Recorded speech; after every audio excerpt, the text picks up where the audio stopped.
اعوذ باللہ من الشیطان الرجیم بسم اللہ الرحمن الرحیم نحمدہ ونصلی علی رسولہ الکریم فاما بعد۔ محترم ناظرین، السلام علیکم ورحمۃ اللہ وبرکاتہ۔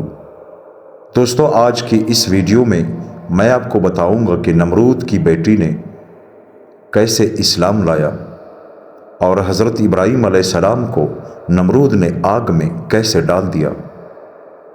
دوستو، فرماتے ہیں کہ نمرود اور اس کی قوم جب عید منانے کے لیے باہر گئے، حضرت ابراہیم علیہ السلام نے ان کے بت خانے کو توڑ دیا اور وہاں پر جتنے بھی بت تھے سب کو توڑ دیا، ایک بڑے بت کے کاندھے پر کلاڑا رکھ دیا۔ نمرود کے واپسی پر جب وہ سب لوگ اپنے بت خانے میں گئے تو بتوں کا یہ حال دیکھ کر سب پریشان ہوئے اور فوراً ہی ابراہیم علیہ السلام کو طلب کر لیا کہ بت خانے پر تو وہ چوکیدار تھا، یہ بتوں کے ساتھ یہ معاملہ کس نے کیا ہے؟ ابراہیم علیہ السلام نے فرمایا کہ جا کر بڑے بت سے پوچھو، اس کے کاندھے پر کلاڑا ہے تو اس سے جا کر پوچھو، مجھے کیا پتا۔ تو نمرود نے کہا کہ وہ تو بات نہیں کرتا۔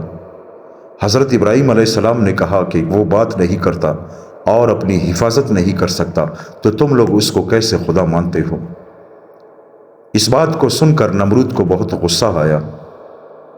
سب نے آپس میں یہی مشورہ کیا کہ ابراہیم علیہ السلام کو آگ میں ڈال کر اس کی جان لو تاکہ ہمارے ان خداؤں کی عزت ہو جائے۔ اس بات پر سب نے اتفاق کر لیا۔ پھر ایک بہت بڑا اور گہرا گڑھا کھودا اور لکڑیوں سے اسے پر کر کے آگ لگا دی۔ روئے زمین پر کبھی اتنی بڑی آگ نہیں دیکھی گئی۔ اس گڑھے کو پر کرنے کے لیے بیمار عورتیں نظر مانتی تو وہ بھی اس گڑھے میں لکڑیاں ڈالتی۔ آگ لگانے کے بعد آگ کے شعلے آسمان سے باتیں کرنے لگے۔ پرندے وغیرہ اوپر سے کیا بلکہ دور دراز سے بھی اڑ کر نہ گزر سکتے تھے۔ آگ تو جلا دی، لیکن اب خلیل اللہ کو آگ میں کس طرح پھینکے؟ سب حیران و پریشان ہو گئے۔ آخر ایک فارسی اعرابی جس کا نام ہیزن تھا، اس نے مشورہ دیا کہ ایک منجنیق تیار کرائی جائے اور اس میں خلیل اللہ کو بٹھا کر جلا کر پھینک دیا جائے۔ چنانچہ ایسا ہی کیا گیا۔ مروی ہے کہ اس ہیزن کو اسی وقت پروردگار عالم جل جلالہ نے زمین میں دھنسا دیا، جو زمین میں قیامت تک دھنستا رہے گا۔ باقی کی تفسیروں میں ہے کہ شیطان نے کہا تھا کہ منجنیق کو پیا میں رکھ کر پھینک دو، چنانچہ ایسا ہی کیا گیا۔ جس وقت اللہ تعالیٰ کے خلیل کو منجنیق کے ذریعے اس آگ کے سمندر میں پھینکنے لگے تو سب آسمان کے فرشتے، بلکہ زمین و آسمان اور سب ان میں رہنے والی مخلوقات چیخ اٹھی کہ یا رب، آپ کے خلیل پر کیا گزر رہی ہے۔ حق تعالیٰ نے سب کو فرمایا کہ تم سب ابراہیم کی مدد کرو۔ فرشتوں نے مدد کرنے کے لیے حضرت ابراہیم علیہ السلام سے اجازت مانگی تو ابراہیم علیہ السلام نے جواب دیا کہ مجھے اللہ تعالیٰ کافی ہے اور وہ میرا حال دیکھ رہا ہے۔ جبرائیل امین نے عرض کیا کہ آپ کو میری مدد کی ضرورت ہے تو میں خدمت انجام دوں۔ ابراہیم علیہ السلام نے جواب دیا کہ حاجت تو ہے مگر آپ سے نہیں، اللہ تعالیٰ سے ہے۔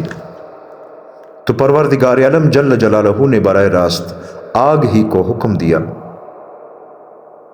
قتادہ رحمۃ اللہ علیہ فرماتے ہیں کہ جس دن وہ آگ تیز ہوئی تو جانور بھی اس آگ کو بجھانے کے لیے نکلے اور کوشش کرتے رہے سوائے گرگٹ کے۔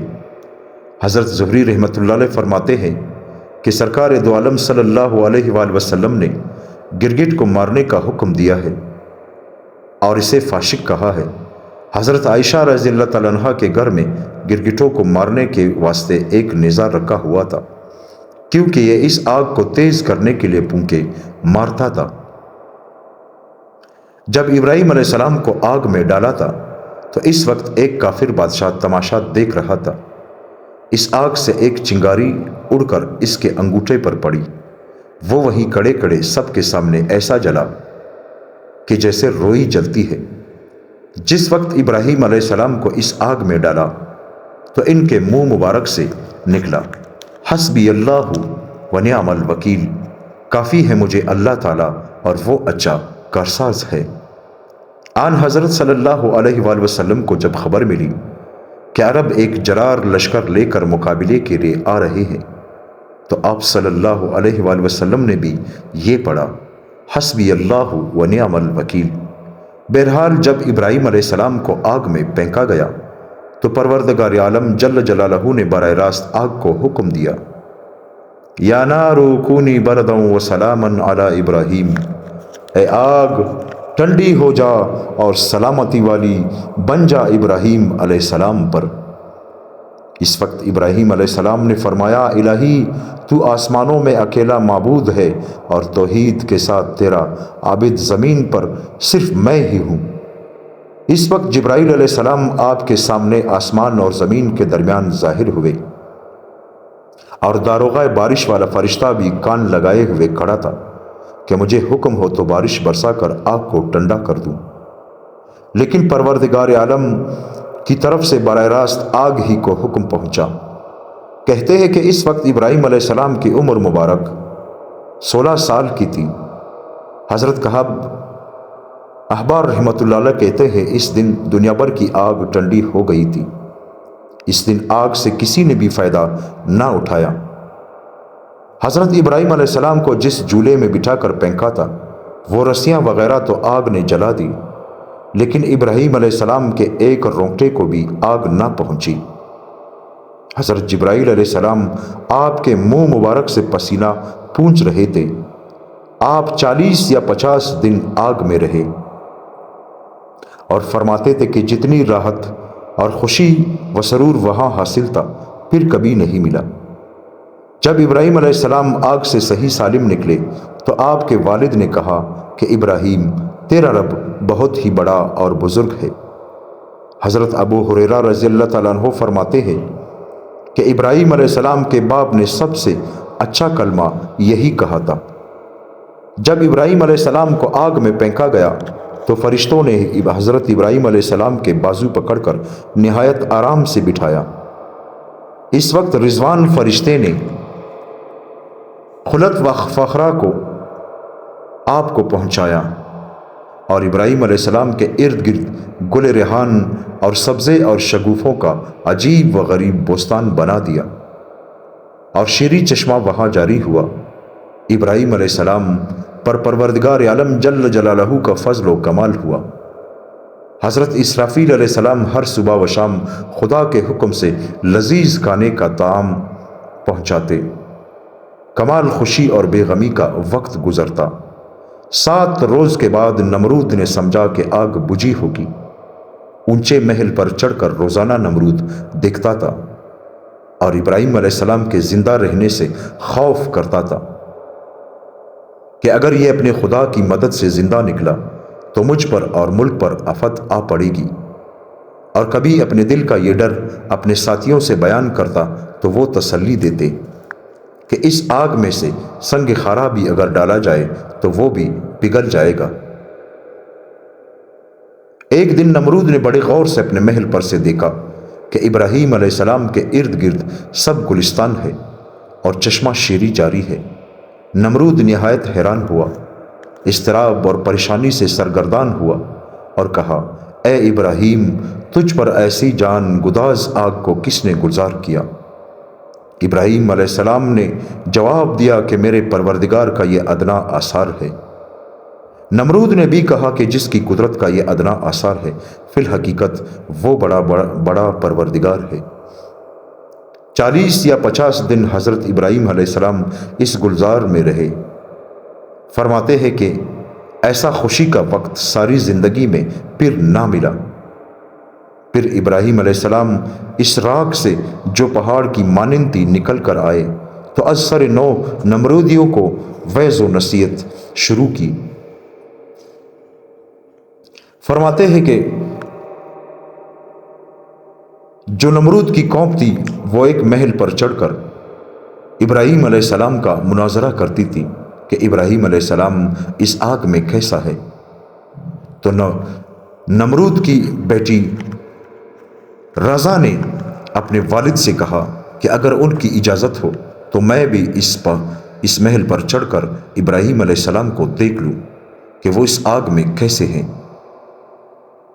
نمرود نے اپنی بیٹی رضا کو اجازت دے دی اور وہ محل پر چڑھ گئی تو دیکھا تو ابراہیم علیہ السلام کے ارد گرد گلزار ہے، اور وہ ظاہر میں تو آگ نظر آ رہی ہے لیکن اندر ایک گلزار ہے اور جنت ہے۔ اس کے دل میں ایمان کا جذبہ اٹھا اور وہاں سے ہی ابراہیم علیہ السلام کو آواز دی کہ آپ تک آنے کا کوئی راستہ؟ ابراہیم علیہ السلام نے کہا کہ کلمہ پڑھ کر میرے پاس آ جاؤ۔ تو رضا نے کلمہ پڑھ کر ابراہیم علیہ السلام کے پاس روانہ ہوئی۔ آگ نے اسے کوئی بھی نقصان نہ پہنچایا۔ جب واپس آگ سے صحیح سلامت نکلی اور اپنے محل کی طرف آئی تو لوگوں نے نمرود سے کہا کہ اور تیری ہی بیٹی نے ابراہیم پر اور اس کے خدا پر ایمان لایا۔ نمرود نے جب یہ بات سنی تو اسے بہت ہی غصہ آیا۔ ابراہیم علیہ السلام کے آگ کے نکل جانے کے بعد نمرود نے اپنی بیٹی کو جلادوں کے حوالے کر دیا، اور جلادوں نے اس کے ہاتھوں میں میخیں گاڑ دی اور اسے سزائیں دینا شروع کر دی۔ اللہ تعالیٰ نے جبرائیل علیہ السلام سے فرمایا کہ جا کر رضا کو حضرت ابراہیم علیہ السلام کے پاس پہنچا دو۔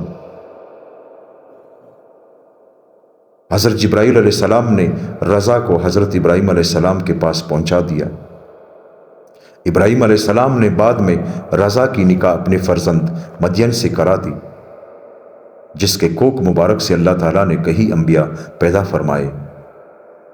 دوستو، اگر آپ کو میری آج کی یہ ویڈیو پسند آ گئی ہو تو ایک اچھا سا کمنٹ کیجئے گا، اور آئندہ واقعات کو دیکھنے کے لیے میرے چینل کو لائک کریں، سبسکرائب کریں، تاکہ میری ہر آنے والی ویڈیو آپ تک پہنچ سکے۔ تو دوستو، کل انشاءاللہ پھر ایک اور نئی ویڈیو کے ساتھ آپ کی خدمت میں حاضر ہوں گے۔ تب تک کے لیے اللہ حافظ۔